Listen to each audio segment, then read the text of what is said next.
Hey, thanks for joining me. Got another independent comic to look at from a friend of the channel, a fellow by the name of Sheldon Martin. He's a guy that's been showing up on my live streams and commenting on videos and stuff like that. And he's becoming kind of one of those guys that uh, kind of like to think of as like, this is someone whose presence I really like. This is a nice guy, uh, kind guy, good-natured fellow artist, similar sense of humor, just a really kind of awesome dude. And so Sheldon, thank you for sending me this book. As I've said, I'm sorry it's taken so damn long to get to, but like I've also said, if it makes you feel any better, literally everybody goes through this and have to wait a long time just because it's just how things go. But yeah, Sheldon, thank you for sending me this. So he's got this book, Occult Descent. And I think he said it's a 50-page. It's a pretty beefy book. He sent me, as most people do when they send me their book, they send me a little note of some information on here, just for a little kind of information on the book itself. He says that he started this comic book in 2016. So when we're looking through this, we're talking about a book that this gentleman started 10 years ago. And so there's always going to be a big kind of change in a person's art when you're kind of starting your own first book, especially with a 10-year gap. He said he would do a few pages and then take them to one big Comic-Con per year. I did that mostly to get a job as a penciler, but was slowly building a comic too. I'd show the pages for editors and other artists. I'd use their feedback for redoing pages for future pages. I didn't get hired, but I built up enough pages to make a 50-page graphic novel. It got crowdfunded on a Kickstarter in 2022. I'm currently working on volume 2. I'm still looking for critiques, not to get hired, but for my own comics to do better. He said he did everything himself in volume 1 except for the colors on the back cover. A fella named One Doomed Rabbit on Twitter did the colors for that. He says it was suggested I get a colorist and an editor, so I got those guys for volume 2. Also, other artists told me to work on more dynamic figures and camera angles, story flow, anatomy, clothing folds, extra. That's honestly something all of us can learn. There's always more to learn with dynamic figures and camera angles and story flow and anatomy and clothing folds and all that type of stuff. So he also says that he felt like he let too much time slip by studying and not making pages, which I get. This is something I talk about on my channel. Yes, we all have to study and learn, but honestly, I feel like the best way to study and learn to make your comic books better are to make pages. There's a lot of nuance and gray area in this conversation, but I don't know that you get better being a sequential comic artist by stopping for large lengths of time to just go study and look and observe and look at other books and watch videos. I mean, that's all good, important stuff that you can do. And I'm not saying this about Sheldon. I'm just talking about broadly speaking. But like, look at all that stuff. Look at storytelling and camera angles and dynamic figures and all that stuff, but get to practice by making pages for your comic. If this is something that you want to do, you want to make your comic, just make the thing. And he did. But he was also mentioning the gap of time between issue 1 and issue 2. Maybe he spent more time than he intended to trying to get good enough to warrant creating the next issue, which I get, but like I'm a big advocate of, I say all the time, just make the book. Just go. Just get going.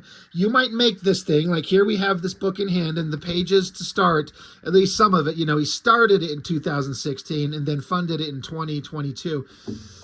So, you know, you can look at your past work and go, ugh, I could do so much better now. That's always going to be the case with everybody.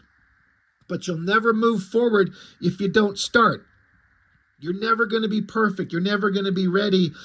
Just go. Make your book. And it's better to have one in hand than have it just be some idea in your head that never gets wheeled into existence. So, all that being said, Occult Descent, story by Sheldon Martin. You got all his kind of links over here.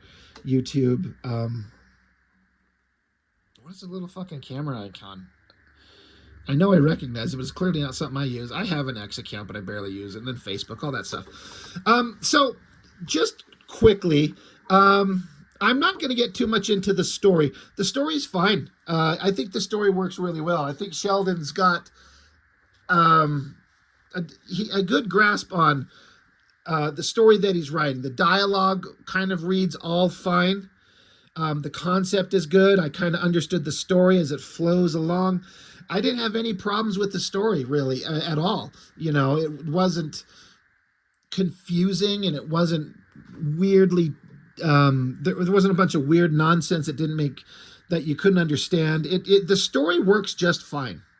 So I guess all I have to kind of talk about is there's some stuff that I'm not here to show off an independent book to only like point out negatives. That's certainly not my intention with anybody's book. There are a couple of things in here that I felt like I could point out that I would suspect Sheldon would probably agree with or understand. He's probably maybe heard it before. And so to use it as kind of a tool to show, here's a couple places where this is what you did. I get the idea, but maybe it wasn't the smartest thing, or not the smartest. That's a bad way of putting it. I'm not trying to sound negative, but there's a better way to approach certain things, which we can check out. Starting with the cover, it's kind of fine. I don't know how to color. I don't touch color. I don't fart around with it personally. So I have no practical knowledge to offer in terms of this is how coloring should be done. I just know that when I see a thing, sometimes I'm like, I don't know if that's working. The coloring is kind of hiding the art in a way. There's kind of like it's almost like a fuzzy out of focus. I don't know if out of focus is quite the right word. For example, in the back, here's the black and white art to the cover. Now, I always say on my channel all the time, I would love to see this in black and white, which is why I like to see this. But there's some really nice ink lines going on through here, some really nice kind of hatching. It's just way more clear here. Like this figure is easily identifiable, that big face and the hair and everything. And for me, when I get to the colors, it's a little kind of got a hazy fog over it a little bit that makes it less clear. It's not ruining it by any stretch at all. I don't dig it that much. These figures up front, the girls fighting, are a little bit more clear. There's just such great line work going on that he did on this figure that is completely hidden by the coloring, and that always kind of bugs me as an artist personally, imagining all this time I spent throwing all these great ink lines and getting this kind of neat dynamic shadows and all this kind of fun stuff, and then the coloring just hides it all. So there's just kind of a personal, like preference on my part. Another thing that Sheldon, that you do that it works fine sometimes, and other times I don't know if it's the smartest idea. Again, I don't know. I don't mean to say that the smartest idea, implying it's dumb. That's not what I mean. It's maybe not the best approach, but here's an example where I think it mostly works. Is you'll do a couple of big panels and then put these little tiny inset panels just setting inside the big panel itself. You got one there, and then two there, and one down there. That by itself is not necessarily a bad idea, but sometimes the application of that, I think, can disrupt the story flow. This opening page, I don't think, has a problem. Nothing about it kind of was a struggle. Like we get icy mountains, Koryak Mountains, if I'm saying that right, Siberia Mountains, and then we got a couple of guys, soldiers, opening to a cave, stairs that go down. There's some kind of big structure down here, like a gargoyle or something like that with flaming mouth, alarms going off. I mean, it all kind of reads. The other thing, we're getting to a couple of things. The inset panel things are all kind of fine. It doesn't really hurt anything here, but there's a couple places inside the book where I feel like the kind of setting the panels inside the panels is kind of hurting it a little bit. The other thing I feel like is my biggest struggle in the book is the lettering. Now that is another thing. The two things I say that I've got kind of the biggest issues with, or the things that I am least familiar with. I don't ever color, ever. So I can't really speak on technique, but I can just talk about what I kind of see. Lettering, I do my own lettering, but when you talk about really good, classic, old school, hand lettered comic pages that everyone just loves, and giving it the lettering becomes part of the artwork and gives it all the kinds of life. I just use a very basic computer program. I don't have, when I do my own, any kind of flash or flare. No one's going to ever shout out my lettering by any means. But there are a couple of things that I think that I might mention that might be something to be considered. And again, this stuff is all roughly 10 years old for Sheldon. Maybe he's kind of already worked these kinks out and he understands, but to kind of show other people, the lettering, it feel like all the fonts are in like you're taking like when you're typing something on the computer and there's that little icon for the B to make it bold. Looks like everything is written in a bold font, and it doesn't need to be, because a bold font is kind of to imply emphasis on something. You have just regular fonts, but then you have a word in a big thick bold that gives it a little bit more weight.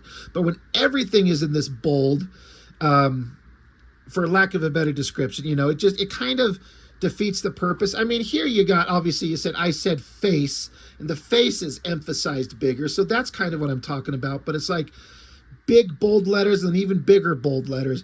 I also believe that every I is supposed to be like a capital I, like with the little hashes at the top and the bottom. That's like a minor thing. And then the shape of the bubbles being all this, just kind of like, it feels like a cut and paste oval shape, oval, long, wide oval shapes of varying sizes all over the place. And then the amount of extra space in between the bubbles in some places where there's a lot of extra space. You could probably take these words and crop them closer together and shrink up the actual size of the bubble so it doesn't have to be so wide with a lot of dead space at the top and bottom. It's just, some of the lettering it stood out enough to me looking at it as a guy who creates them that I'm like, it's hurting it a little bit. But story, they're in that underground ice mountain cavern. There's soldiers who are just here. They pop up, and we're introduced to this vampire character. There's another kind of example of, obviously you want to have a big giant splash page of the monster of the book. But here you got big splash page and then these little panels just kind of covering it. I don't like the way it crops out big parts of this character. So all you see is his head and one arm, but the other arm and a leg are kind of cropped out of it. It doesn't ruin it, but I don't like it. I would offer up a suggestion of, God, hold on. Let me, I might have an example that's somewhat similar that I just did recently myself. And again, I'm not trying to say like, this is the way to do it because I'm better. It's not the implication at all. But if we're trying to see the whole figure, like this is the introduction of the bad guy. Again, you're dedicating a full splash page to him. Great. But you're also covering up big chunks of the figure. God, I was inking earlier tonight, so I still got ink on my fingers. Forgive me. I know I got dirty hands, but it's because I was actually doing art. This is ink all over my hands. I would rather see this figure fully drawn. And so I've got a page I'm working on. It's not completely done, but like here I've got a figure and I draw him standing there full, and then there are panels over the side of it, but I have him overlapping the panels. I would rather see the figure overlap the panels than the panels overlapping the figure, if that makes any sense. Like the important part of this page that I'm showing you that I've done is this is the first time we're seeing this figure, this character, this guy in this outfit fully realized. This is the first time we're seeing him. Kind of like this, but he's covered. So split the page maybe, have, and draw the figure in this head to toe here, or even take these 4 panels and put them across the bottom of the book and then draw this guy, 2/3 of the page dedicated to him up here. Again, I was going to say there's no right or wrong. I mean, there kind of is, but there's also a lot of gray area. Like, someone else might be looking at this, watching this video and going, I disagree with what Rob's saying totally. They might be looking at this and going, I think it works just fine. And there you go. It just varies from person to person. It might work perfectly well for someone else, and then someone else like me might look at it and go, it's kind of fine, but I would, for the glory shot of this big monster, maybe do something else. I like the face a lot. Looks really creepy and weird. But he shows up. They're going to shoot him. He kind of turns into a mist, a fog. Yeah, so, all right. And then this one I struggle with here. So we're getting a big double page spread of these soldiers as the vampire guy turns into mist and they have to fight him. The colors are dull as fuck. I want to see some vibrant colors. It's like, some of these colors, I don't even know what color to even say it is. Like, whatever this color is here in the background, it's the same there, it's the same there, and then the character here is kind of this dull color. Even in a scene that's dark and moody and gothic and horror, there could still be vibrant colors to make it pop. And so the coloring is kind of killing it for me. It kind of flattens everything out. Nothing pops out. And then, but that's kind of like a lesser issue. The storytelling on this double page spread, I do not know where in the hell I am supposed to go. I started out at this top panel, but I'm like, do I go here, and then here, and then here, and then I guess we go, because I'm like here, and then am I supposed to come down here or across up here and then follow it down through this? Like, I had to stop, and I'm like, honestly, the first word bubble that my eye went to was this one. I flipped it over and I read, that's not possible. And then I'm like, what's happening, Lieutenant? Did he just become fog? I was like, oh, no. This bubble, I would suggest, should be up here. And again, the bubbles are all kind of this generic, uniform, wide and squished, flat oval. Like, you can shrink them up. They can be, if you go look at lettering through some comic books, when I was lettering my first books, I realized, like, I have it in my head, yeah, you put bubbles, you put words in them, you put tails to the guy's face. But I'm like, wait. So I started flipping through comics of all different types, and I suddenly realized how professional letters change the shape of the bubbles all the time, overlap them in weird ways that you wouldn't think of, but it makes you fall through the page and read way easier than you would if you kind of didn't know where to put them, and you can really interrupt the storytelling by putting the word bubbles in the wrong place. I would think that this bubble should maybe be up here and this one right underneath it, perhaps. I don't know that this one needs to be so big and so, it feels like this is a big shout. You could even split it into two and have a panel here and there splitting up the words. This says, operator, shut the doors. And then this one, he's not getting out of here, damn it. But it was kind of hard to, like, where do I fall through the page? I do kind of appreciate the chaotic bottom panels being different angles and even weird, odd shapes. I don't know that there's any need to have this panel be, it's almost like a rectangular shape, and you give this little pointy hat, and it's cutting into the art, and it's kind of a weird directional device that's like pointing your eye in weird directions at weird things. It doesn't serve any function to make that panel like that. It doesn't do anything.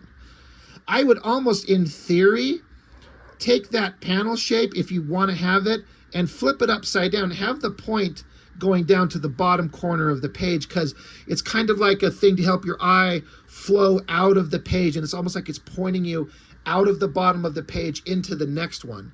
That's not anything I ever thought of until I heard like the cartoonist kayfabe guys talking about story flow and page design and having directional devices let you fall through a page and out of it into the next page. But I don't know that it assists anything. It just cuts into the art in a really weird way when all you need to have is this focus on the character's eyes and the goggles. But I do like the drawing of this center figure. And I like that it's turned into mist and it's slaughtering all these guys. Like, it's a really creepy kind of idea. And then there's just more fighting. And again, the lettering is standing out with this big, heavy, thick, black, like bold font. And then it got me thinking, in fact, it's got me thinking here, this is something that's come up recently as I was thinking about, lettering for comics. Like, let me just check. Okay.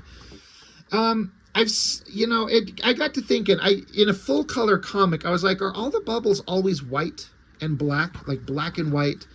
And because I thought that I've seen some places where, sometimes the word bubbles even have like coloring in them. There's an example of like,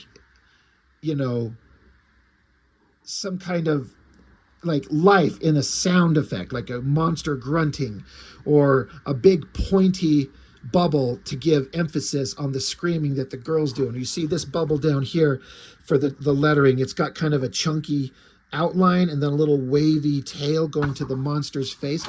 Like, the lettering is giving some life to it. Even this girl, the bubble is an exclamation point, question mark, exclamation point. She's not even saying anything. It's just a shock of confusion and excitement or shock. See, all these bubbles have little chunky little edges around it. And then, like, the bubbles can be more round rather than long ovals. And it's just like, if you see the difference where the lettering it's smaller and not this heavy, thick, bold font. Let's get back into it. So, and this is what I was doing when I was lettering my first books, is I was literally looking at a page that I would do, and then I would get out another book and compare the lettering and see what is standing out. So, again, it just feels like the fonts are too big. There's too much dead space within the bubble, and the bubble's bigger than it needs to be. Therefore, you're covering up more of your own art. So, just something to kind of think about. Again, I am not a lettering expert, but it's just something that kind of jumped out to me. And then positioning of the lettering, like these guys are talking, you got these cops, and then like this one guy says, I'm too old for this shit. There's an I that needs to be uppercased. But then it says, stop saying that. But then I think we're supposed to read this bubble here next. And then here, stop saying that. It's funny. No, it's not. But my eye goes, stop saying that, and then right down here to no, it's not. And then it's funny because they're closer together. So this bubble needs to be moved right over into this spot right here. So when you're reading it, you get that one and have the tail go into the guy over here. But when I read this first, I went from there to there and then to there. And again, it only takes half a second to kind of process what you're seeing and kind of go, oh, okay, well, oh no, okay, I see what they're doing, great, and you move on. But it does stop the story flow. So I would, move that bubble over here. That, then that one there, and then you're kind of out of it. Nice background city shot. Sheldon puts in a lot of effort on nice, detailed background shots. And some ambitious stuff where they're very detailed and a lot of stuff going on. It works really well with these background shots that he does. You're kind of making me envious, like some of these buildings and all the effort put into the windows and stuff. I assume you draw all this stuff pencil, ink by hand. Like, that takes a minute. Like, that building with all those damn windows, and then these with all the fire escapes. What tedious crap is that, It's such a pain in the ass. But once you do it, it gives your panel so much more life. So, credit there for sure, dude. There's another one of these. It's a double page spread, and there's a lot going on there. But this one works. Like, you can see everything. It's a murder scene. There's dead people, and there's all kinds of chaos and dead bodies flipped around. Tables are smashed. I guess I could, if I had to kind of offer up a suggestion, almost more chaos. Like, and maybe Sheldon doesn't want to have it bloody, violent, but I'm almost like it's for a scene of a bunch of dead people. Okay, it's about vampires. Okay. I'm editing myself as I say this. I don't script this shit out. I just kind of talk off the cuff. I was gonna say there needs to be more blood everywhere. Like have blood splattered on the wall and like burst out of the side of her face and lying in a pool of blood. Like make it bloody. It is a vampire thing, so maybe the implication is that they drained the blood of everything and everyone. And if that's the case, that is a specific, interesting kind of point, which I'm like, okay, I get that. That would be a reason. And I don't know if I missed that in the story, but it could be kind of bloody, you know, unless it's a story point to specifically not. And then kind of just the same thing with the lettering. It's too big, too bold, and it could be shrunken down by a percentage point or two to not have it so in your face, because it doesn't need to be. But murder scene, vampires have shown up and started wreaking havoc. And in this world, they're talking about the federal is sending vacu agent, VACU, to assist us since this is vampiric. So basically, like, there's a agency in the government designed to deal with vampires. It's kind of an interesting idea. This would make a hell of a TV show. Some big fat slob of a stripper, because I've never been to a strip club. I mean, don't get me wrong, I've been to a strip club, but I've never been to one that had a big fat moose of a girl there. Again, the font is just so big. So if you're looking to Sheldon, if you're watching, of course you are watching, but anybody else who's kind of making comics, the font on this is really big compared to some of these others. Like, if they're just talking, they should be the same size. And it looks like, to my eye, I mean, unless I'm losing my mind, but this is much bigger than this. And so therefore it gives it super emphasis, like he's almost shouting. He's like, they just beat the shit out of her. And I don't get the sense from the story that they're supposed to be overemphasizing that. They're just kind of talking. These cops are like, holy shit. It's like they beat the shit out of her. He's like, big Tracy Tubman. He's like, you knew her? And this guy's like, she was practically a staple of the community. So I like the dialogue and the storytelling's working, but the lettering, like, the fonts all need to be the same size. There's some places later where the fonts even get smaller. I get probably trying to squeeze it into a page, which I get, but you probably have to find a way around that besides changing the size of the font if you can. Murder scene, West Fargo Police Department. So there's some conversations. There's some funny humor going on through here. Some stuff I actually thought was really funny. I actually laughed out loud. They're looking for this picture. She's like, where's this picture? She's like, well, I had it, but I drew a penis on it, and then I put it on this other guy's desk. So here's this picture, and you can see how they drew a cock on the thing, and the cops are laughing at it. The person in charge here doesn't think it's particularly funny. There's another one of those, like, you got it's basically like a 6-panel layout, but, well, I mean, roughly speaking, but then a little inset panel laid over the top of another panel. It doesn't really hurt the flow there, but why do that? Why have a little panel inset over the top of another panel? Like, is it serving anything? I don't know.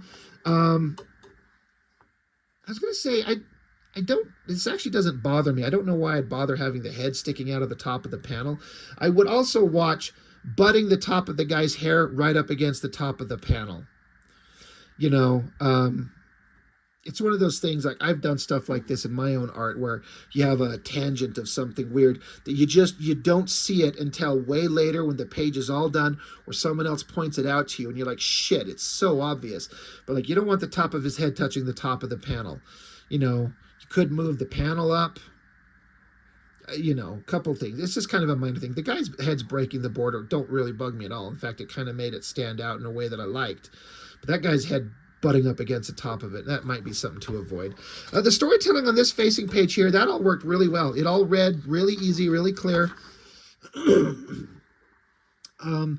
there's some compositional choices on a couple of shots here that I don't know that hyper zooming in on this girl's face here and hyper zooming in on this guy's face there.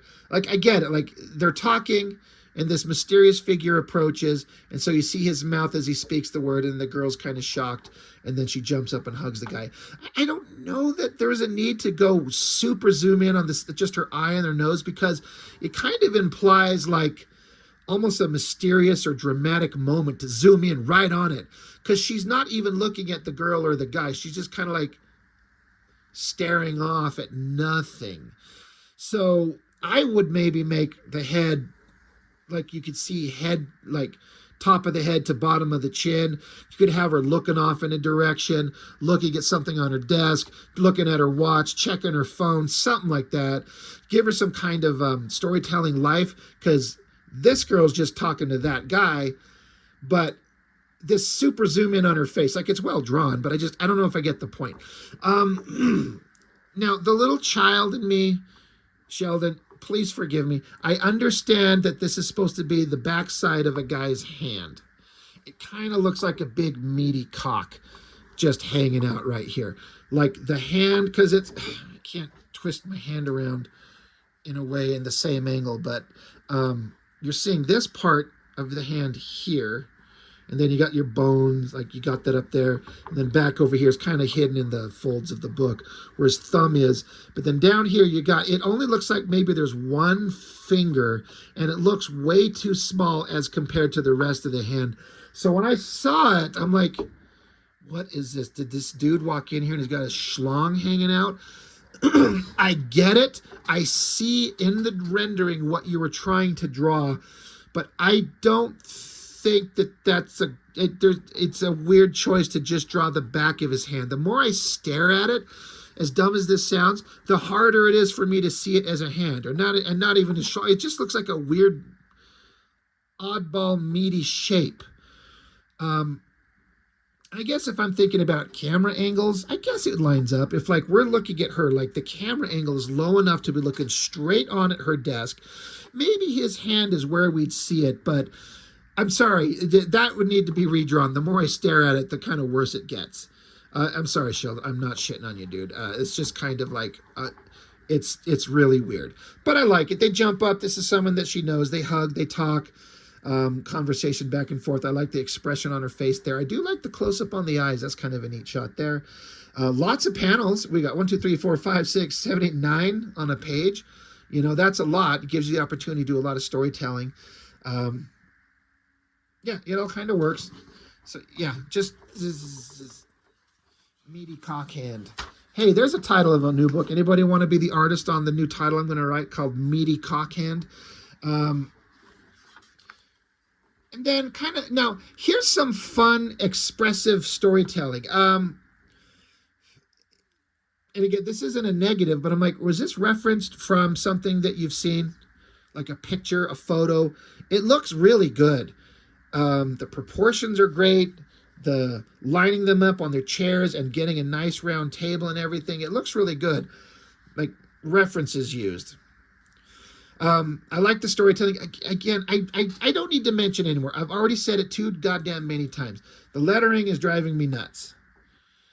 There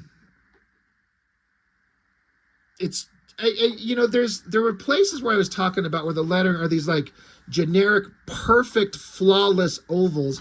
And now you're getting into some ovals where they're like kind of misshapen. And so, but even the misshapen shapes are kind of throwing me off. Like, why does this top one curve at such a weird angle compared to the bottom of it? Like, this has kind of got a nice even curve, and the top one kind of angles down. Just kind of throws it off. This one is kind of like wonky a little bit. It's wonky. But I'll try to stop with the lettering. I mean everything that I've said, and I'm not trying to bust the balls on anybody, but it does kind of kill it a little bit. Like, you could still read it. You get the story. It's fine.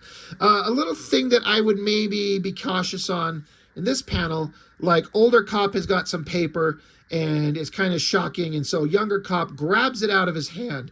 And so I sat here staring. I'm like, what the fuck is this? Because I'm like, paper there, it's just a white shape with points, paper, points. So I'm like, is this more paper? But it's supposed to be, I believe, you know, like a, I don't even know what the term would be, some kind of action energy shot to show that he snatched it out of his hand. It's that burst of energy to imply the speed of like that grabbed out of his hand. But when it's just a white shape right here next to white shape of paper, again, again, and again, it's, I don't know what I would do. I would, if I had to offer a suggestion, maybe some thinner and more points, and then have a tail zipping back here as to show that it was snatched with that burst, that starburst, and then a few tails traveling this direction to show that he swiped it out of his hand. But this is just this weird little star shape. I'm like, whoa, what the hell am I looking at? It took me a second. I like the drawings of the hot girls down here. You got my attention. Cops are doing an investigation. There's murders, there's vampires, there's weirdness. The storytelling through here, it's all working. The dialogue works really well. We're telling the story. Cops investigating murder mysteries. I guess we do a jump back to the club that we were looking at, that big double page spread where everyone got moited. This here, we're jumping back to see everyone inside there. Again, a lot of detail on it. Interior building structure and people in the background. Then monster jumps in here and just starts ripping people up. And it's all pretty clear. It all makes sense. Hot girls, almost mostly or totally undressed. You got my attention big time suddenly. I like the shot. Like, this is a tricky shot. And I actually would like to know how you kind of know how to do this, where it's like you're taking kind of an elevated shot with the panel where we're kind of up and looking down at it, and all the figures look like they're standing in this room on the same plane, and it's so easy to screw that up. Like, you've got all the perspective grids going on, and so all the backgrounds are in like this nice perspective. You got like basic 3-point perspective this way, that way, up and down.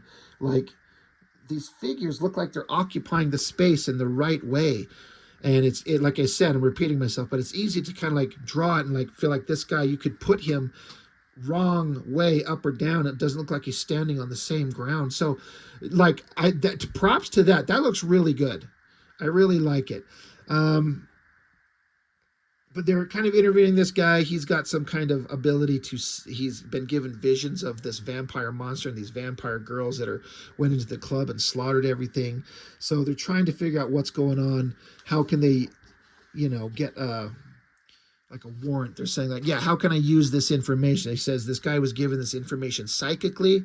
He's like, oh, how can I use this? Everyone got sucked dry, but don't worry, we have a psychic witness.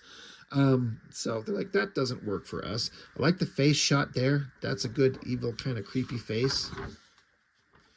And while that's going on, get this exterior shot of the police station where everyone, we're just seeing on the previous pages, they're hanging out, and the guy's kind of freaking out, like, he's noticing, he's getting like a psychic vision that bad guys are coming, and you get vampire chick showing up. They're like, holy crap, he's freaking out. Looming shadow through the window in the background. Boom, vampire girl bursts through, slices up guys. This is a tricky page because you got 1, 2, 3, 4, 5, 6, 7. You got 8 panels, and most of it is action fighting. So if you're going to do an action fighting page and put 8 panels in it, you have to start shrinking things down like he did, but then it starts killing some of the drama of some of the moments potentially. Like, you get big awesome shot of vampire girl bursting through, slices a guy, slices 2 other guys, punches the girl. It all reads. I get it. It's a lot going on a page, and I would say that, Sheldon, you actually kind of tackled it just fine. But it's when you have so many panels on a page, it could be a tough thing to tackle, but you did it really well, actually. So, you know, it all reads. Cop girl unloads some bullets into the vampire girl's brains. So vampire girl charges at her, they slice, and then like cop girl like tackles vampire girl into the wall. I was like, oh my, she's super strong. That's kind of badass. I dig that panel. There's a lot of power and weight in that. This is one of the panels where, on this facing page here, where the little inset panels, I think, are screwing up the art or the storytelling flow. This little one up here, because, you know, Cop Girl slams Vampire Girl into the wall, grabs a stud, like a 2x4 or something like that. You know, got to kill a vampire with a stake to the heart. So she's got that. It reads, but then this little inset panel of the face of Cop Girl is put right over, kind of blocking the important image on the panel. Yes, you can see her fist. I don't know that the action of the downward thrust stabbing reads as clear as it could. It kind of looks like she's just holding it there. You do have a burst of blood, but I would almost suggest make that burst of blood squirting more violent. The squirting of the blood can be the reaction to the action of the stabbing and give it more weight and power. And I'm sorry, get rid of that panel.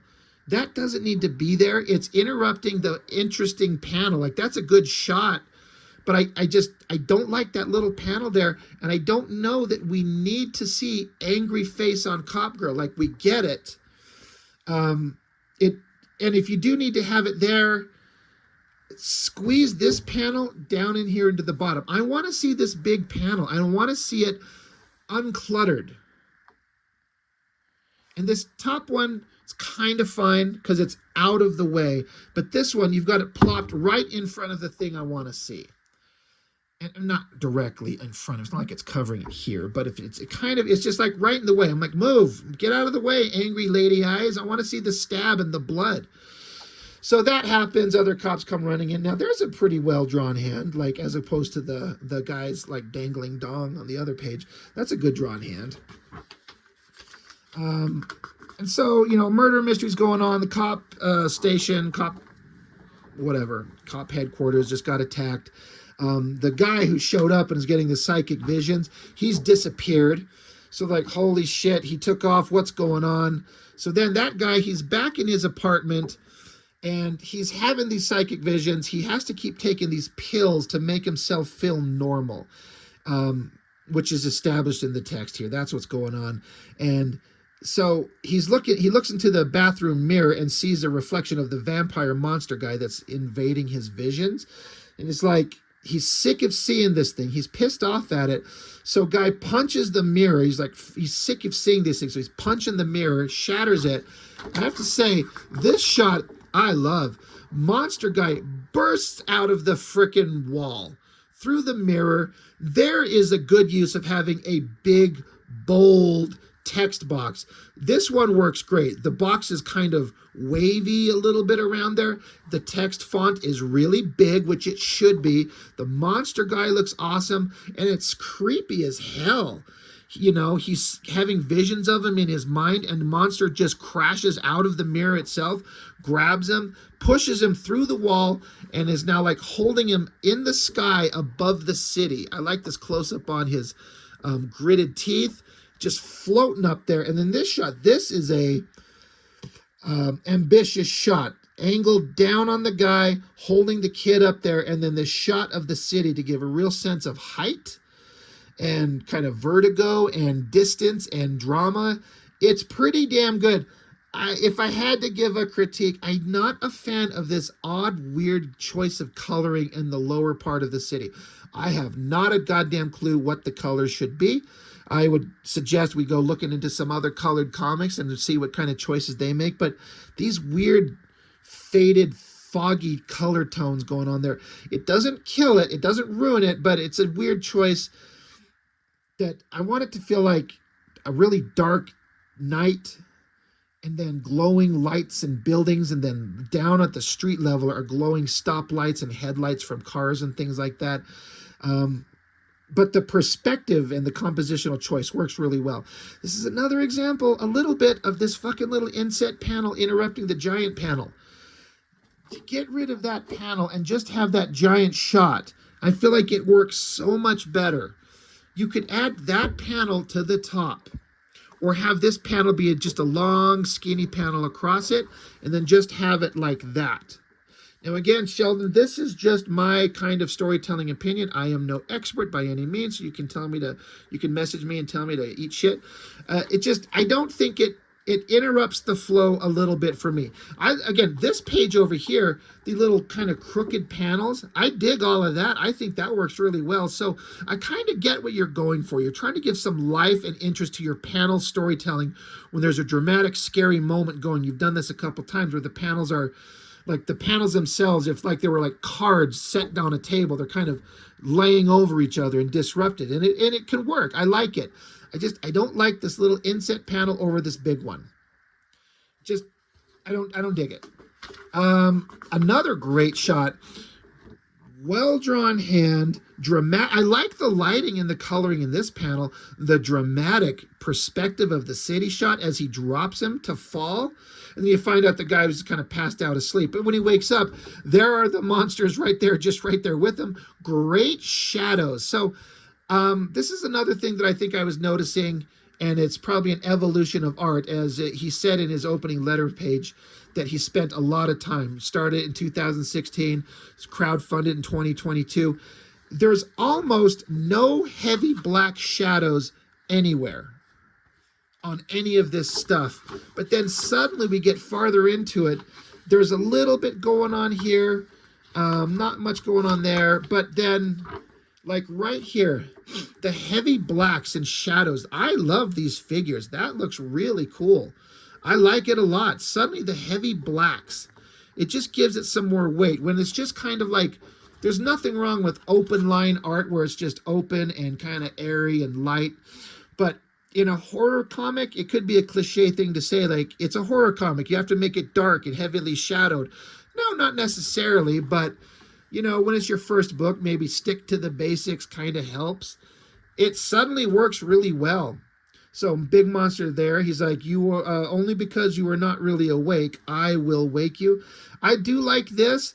My first instinct is to like almost like zoom in and make this face take up the whole page. Like zoom way in on it, where like this is what you see. You know, it works fine, but there's kind of a lot of dead space for designating an entire single splash page to just a single evil face, which is well drawn. The expressions there, I kind of like the coloring that's going on there. It's all working, but my thought would be zoom in on it a little bit closer, but that's just a personal take. There's nothing wrong with what's on there. Back with more storytelling. Cops are kind of introducing themselves to each other. They're investigating the assault that happened on the police station. This guy's going to become another major character. Lots of panels on the page. Again, lots of dialogue everywhere. I mean, just look at all the word balloons all over the place. And again, I would say that you can make the fonts a little bit smaller and not have it take up so much space. But it all kind of reads. The storytelling's there. There's conversation back and forth between these characters. Jump to another scene where I guess the cops have stopped a big rig, and they think that the monster vampires are in there, so they're trying to figure out a way how we're going to get them out. They wait until they're out in the sunlight, but then it bursts open. A lot of heavy black fog and smoke kind of spews out of it, which I think the implication is that the heavy smoke blocks the sunlight so vampire creatures can exist. So she gets out there, starts slicing people up. There's another, like, I don't know that it's necessary to tilt the angle of this panel way off to the side like that.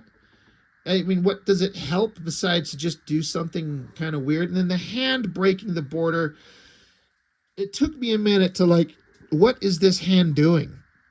I think it's supposed to be showing that it sliced, the hand sliced the barrel of the gun, which is why there's little lines on there. But the positioning of the hand doesn't make sense to show it slicing it and cutting it.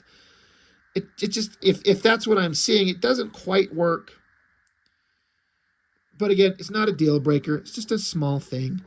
Girl cop gets a knife, jumps, diving into the action. Stabs the girl right in the eye. I guess I would choose compositionally some different choices, like girls jumping, diving. And to stab the knife in the vampire girl's eye is like, that's an awesome idea. Like, great, violent. But it's kind of hard to read with the choice, the shot choice given here. I would almost reverse it, because you've got this shot down here, because vampire girl gets knife in her eye, stands up, pulls the knife out, tosses the knife away, and then we get a big shot of the girl's face. And she's saying some creepy shit before some cops like fire and unload bullets onto her, riddling her with bullets everywhere. So I get kind of the importance of having this big shot of her face. But I would almost think the stabbing in the eye shot should be the bigger panel. Also, for this page, I would combine, you could probably combine these two panels into one and these two panels into one. So you don't have 1, 2, 3, 4, 5, 6, 7. You could reduce it to 1, 2, 3, 4, 5, maybe even 4 panels, and then give yourself more room to draw the big important shot. Again, you get it, but it's a little bit unclear, and the stabbing in the eye I feel like should have some emphasis rather than her standing there staring with the hole in her face. I do like the shot of her getting, riddled with bullets. There's this emphasis on the second panel to show the dagger that was stabbed into the eye, but the coloring is completely hiding it. Like, why is the knife the same color as the ground and everything? I don't know if I understand the need to hide it. Unless I'm missing something, it's kind of hard to see it. I mean, you see it plainly, but it's kind of like, I kind of just focused on the girl. Maybe it's because her big tits were showing in front of me and I'm just a pig. But I kind of focused on that, and then I'm like, why are we even seeing the knife? Like, what is the significance of that? I don't know. I just feel like it could be kind of shown a little bit differently. Great building background shots there. All over. Great backgrounds on all these panels. Good storytelling. This guy's running. He was the driver of the truck, but he was under like mental control. And so this new cop guy that shows up, he works for the vampire hunting unit, grabs the guy, locks him into a room, and invokes some magic to kind of pull the vampire spell out of this guy who was unwillingly a part of the vampire guy's plan. So I do like this shot with the magic. I like the idea of this guy's like, I need to speak to your boss. I know you can hear me, Sokol, come out. That's the vampire monster. So the human guy, again, I like the heavy shadowing. And that arm looks great. This is all really well drawn. I like that a lot. He's going to pull the monster out of him. And so then the energy's kind of pouring out of the human guy, and now the monster's speaking through the human guy, and magic guy here. They're having a conversation back and forth. I like the scene. I like the coloring. It all works really well. One thing I can say for sure is as the pages have gone on, the book has gotten significantly better artistically. It's not to say it's bad up front, but it's better as it goes on, which is what you'd want to see. It's what you'd kind of expect, right? As you go, you get better. You can see the growth. The storytelling's getting better. The drawings are getting better all over the place. So again, you're seeing growth right in front of you. So, we get some backstory going on here about stuff that kind of got set up in the front pages. Get some kind of cool, I don't know if they're ninjas, but hey, when you ever see people in skin-tight outfits and full masks, they're all ninjas. Kind of setting up stuff that happened in the front of the book. Again, I don't really have much to say in terms of like the storytelling stuff. Some of the storytelling little things are kind of working themselves out. Again, I don't know if there's a need to break the panel with her hand there. I don't know if it helps. I don't know that it hurts, but it's kind of fine.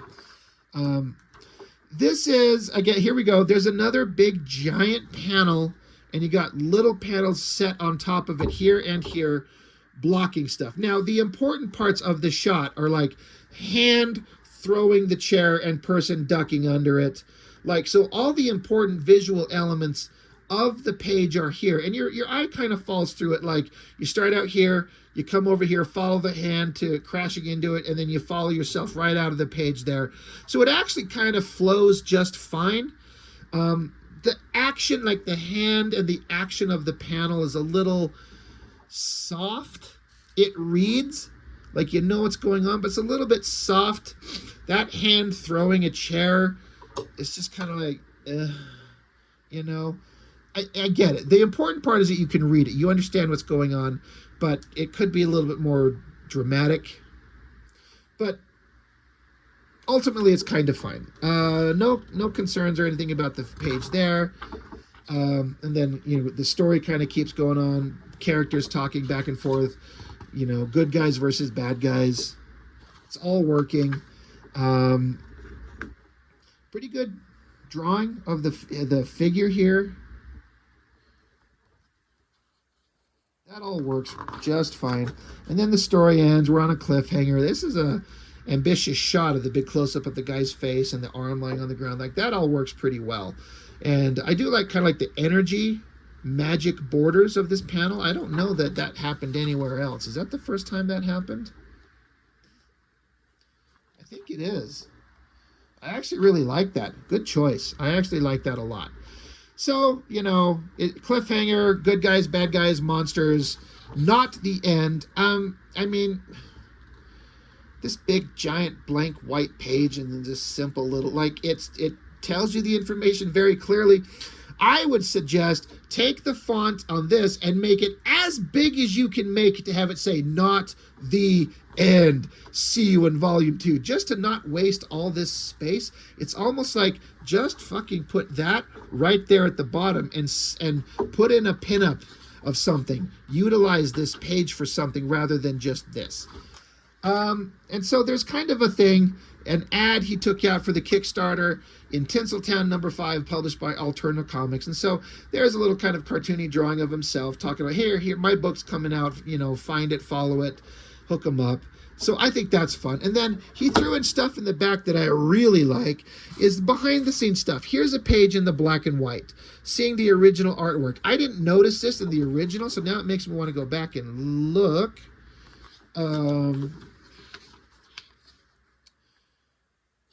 That gun is really well drawn. On the page, it's just this flat, dull color that honestly, it completely hid. I didn't even know that gun existed.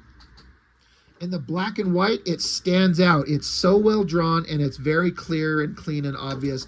But honestly, to me, it's practically invisible.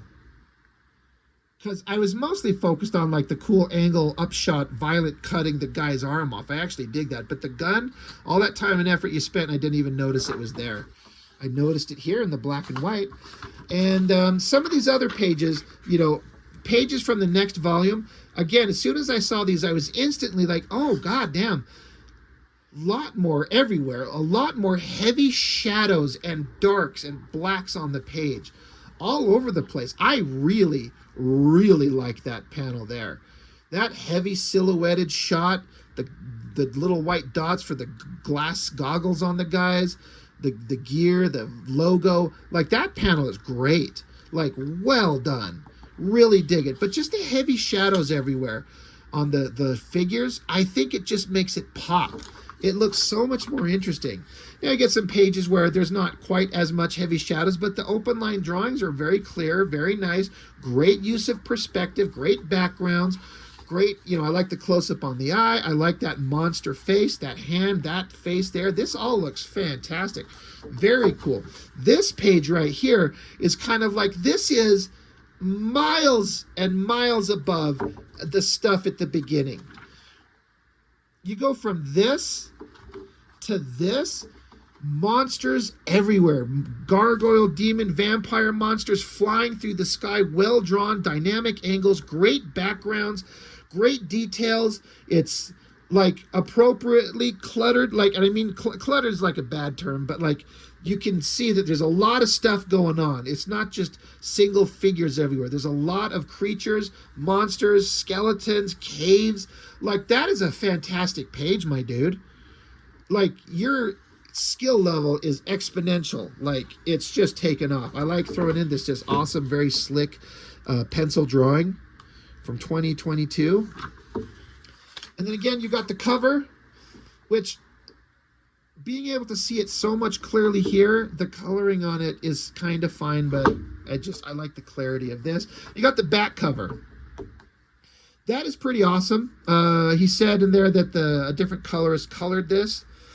I think the coloring works a little bit better here. You got a bright pop of the energy blast, the gun blast, the moon behind it to pop her out. I like the expression on her face. It's all really good. Like, I like that drawing a lot, especially the face. I'm guessing, so the colorist put the moon in. So there's an emphasis added. I mean, I'm just assuming because it's not in the line work that it's the colorist did it. Maybe just like, hey, I had an idea. So hazy kind of nighttime background, but a big moon to kind of centralize the girl's face. I dig it. So, okay, I had no, if you would have asked me, I would have told you there's no way that this was going to go an hour. So I hope that wasn't, it wasn't trying to be all negative, because it's certainly not. There's a lot of great stuff in there. I think the ideas are great. The story reads fine in terms of the dialogue and the characters and the story structure. It's all there. It all works really well. There's just some early comic artist kind of things that I would say, I just got done explaining it all. You know, my opinion on panel layouts in some places of little tiny panels covering a bigger panel that doesn't need to be, little things like that. But it got progressively better as we went, and it shows. It's just the lettering is the biggest thing for me. The biggest thing is the lettering. Work on the lettering to make it a little bit more, for lack of a better term, professional looking. Again, I say this, I'm not a guy who's a professional letterer. I'm trying to see, where are my books? If I'm going to be talking shit. Goddamn. Bear with me. Okay.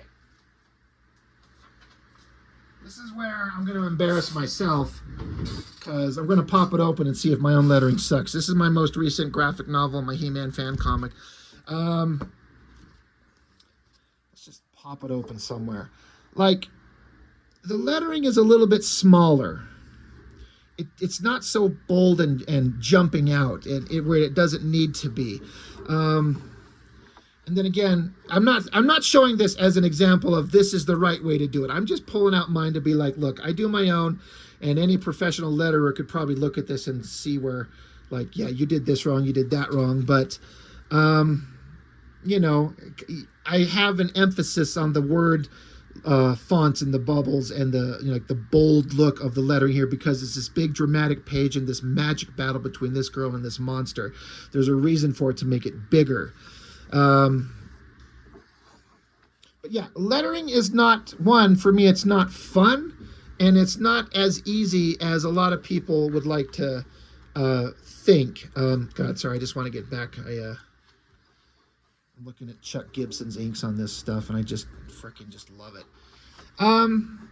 So I don't know, you know, I'm not doing anything dramatic or crazy. You could be like, hey, you were talking about the oval shape. But mine aren't like this oval where there are points coming down at the ends. It's more of a rounded off oval shape, if that makes sense. And I specifically chose that bubble shape so it didn't go way too long on the ends. So I don't know. It's tricky. It's a learning process that I need to get better at myself, but we're all working towards the same goal of just getting better with our own books and making them as entertaining as we possibly can.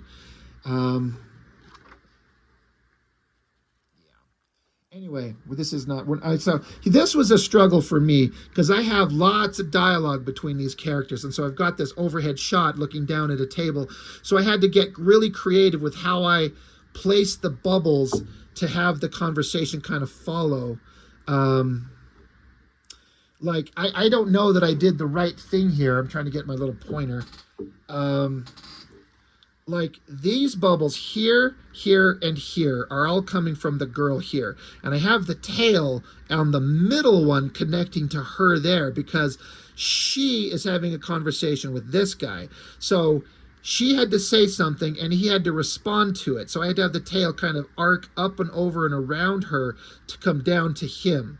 but then I had to connect the bubble to the next one where she says the next part of her dialogue, and then the next part from him, because this guy down here, he's silent, he's not talking at all, so it's just these two. So then his bubble is there and pointing at him there, and then this bubble there is connected to that one there.